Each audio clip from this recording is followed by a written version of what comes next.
Hi guys, Luke here, and today I'm going to talk about protecting groups. We're going to look at alcohols, how we protect alcohols, how we protect dialcohols and nitrogen containing molecules as well, just how we protect those. So initially we're going to start off with alcohols. Obviously, as we saw earlier, we can use TBDMS or silyl protecting groups for short, and we remove those with TBAF or F-, or H3O+, which is a strong acid. As you can see, that's just a stability thing. I think TBDMS is good enough protecting group unless you've got a really strong base or acid, depending on what reaction you're doing. But there you go. As you can see there, we've got TMS and TBS. They're the real ones that come up quite a lot, and then we've got increased stability here with TBDPS and TIPS. Next up, we can use THP ethers. As you can see, that's the THP ether there with a H+ catalyst. Just starts the reaction spontaneously. The lone pair on the oxygen goes to the bond next to it, and the double bond attacks the H+ as a catalyst. The catalyst H+, should I say. Next up, we can use our ROH now, and the lone pair attacks the double bond that we formed, and then we need to obviously remove the positive charge, so the electrons from the double bond go back onto the oxygen, removing the double bond. And then after that, we have a cyclic structure back to neutral, but now we've got a positive charge on our oxygen here, middle. All that happens here is that we lose the hydrogen to the oxygen there to make that only 2 coordinate, and obviously making it neutral, and that's the product that we get there. To remove this protecting group, obviously that is the protecting group right there. To remove this protecting group, we just use H+ or H2O, which basically cleaves that bond there. And finally, for just normal alcohols, we can use benzyl ethers.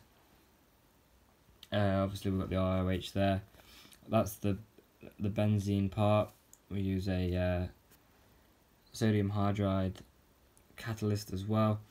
That makes us form our protecting group there, our benzene. And to remove it, we just use hydrogen and dihydrogen, should I say, and palladium catalyst to form our OH.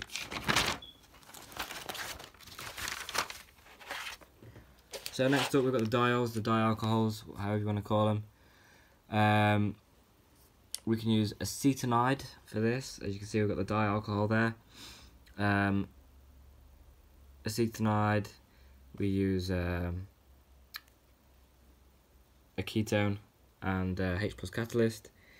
That allows us to form this cyclic ether sort of thing there, that obviously protects those two groups.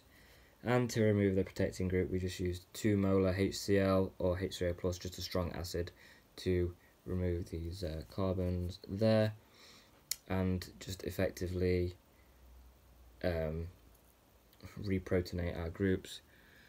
Silanes, my bad, I went too far down. We can use silanes as well. Here we've pretty much got TBDMS almost, but not quite. We've got it with some chlorines attached to it as well. Chlorines are displaced with the hydrogens to make 2 molar HCl, or 2 lots of HCl, and they obviously attach these two attach to the oxygens as seen in the next step. And to remove this silane, we just add another strong acid, or we can do it with a very strong base, F-, so using TBAF. Carbonyls we can protect as well, such as ketones and aldehydes. We can do that with a dialcohol. My bad. We can use the ketone to protect the dialcohol. Effectively, it's what we did here for the acetonide, and we remove it in the same way. Next up, carboxylic acids. We can use MEI or benzyl bromine, as seen earlier. Obviously, it forms those two products. Methyl replaces the hydrogen, and benzene replaces the hydrogen in that case.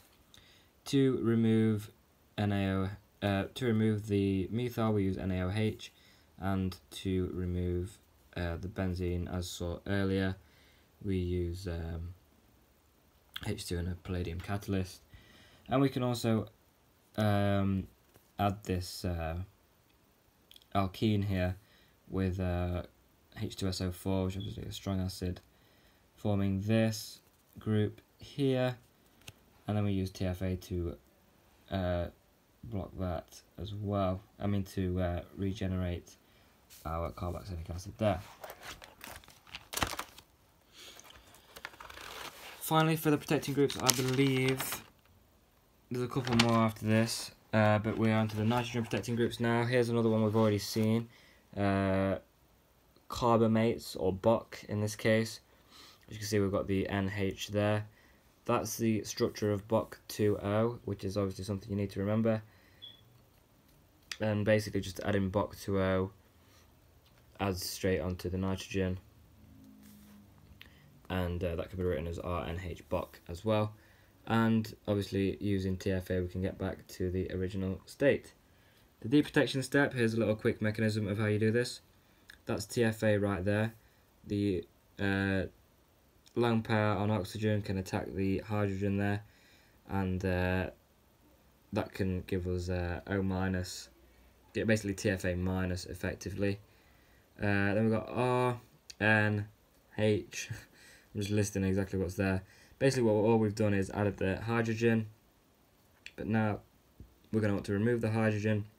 So we've explicitly drew the hydrogen here off one of the BOC group, of one of the butyl groups.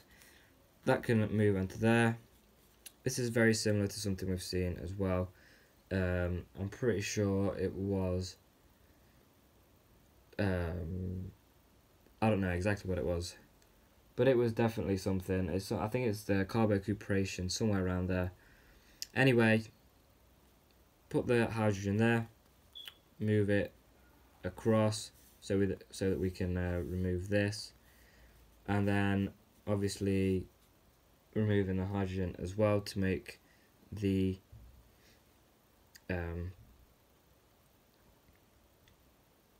oxygen no longer positively charged. That forms R and H. Obviously that bond breaks there, so we've got R and H. That gives us our, obviously, that reforms our starting material, our nitrogen. Got carbon dioxide, which is formed from this oxygen with a double bond, this carbon, and this oxygen with a double bond. And then we finally got this product here, which is obviously formed when you add that hydrogen back in there. Next up we've got FMOC. FMOC's a good one to use as well. This is good for protecting NH2 rather than just NH. Use a base, triethyl nitrogen, and FMOC-Cl. And the first step, well, after the first step, you effectively make that with the FMOC. What's happened there is that this side is FMOC. You add the pyridine as well to in order to head back towards the starting material. So that obviously makes the proton donate the bonding electrons to form this product here. Poorly drawn, I know, my apologies. That's a lot better. That's pretty much what it forms with a double bond there.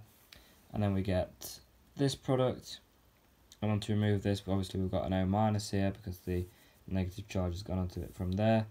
And we form CO2 again, and RNH2 because there's a donation there.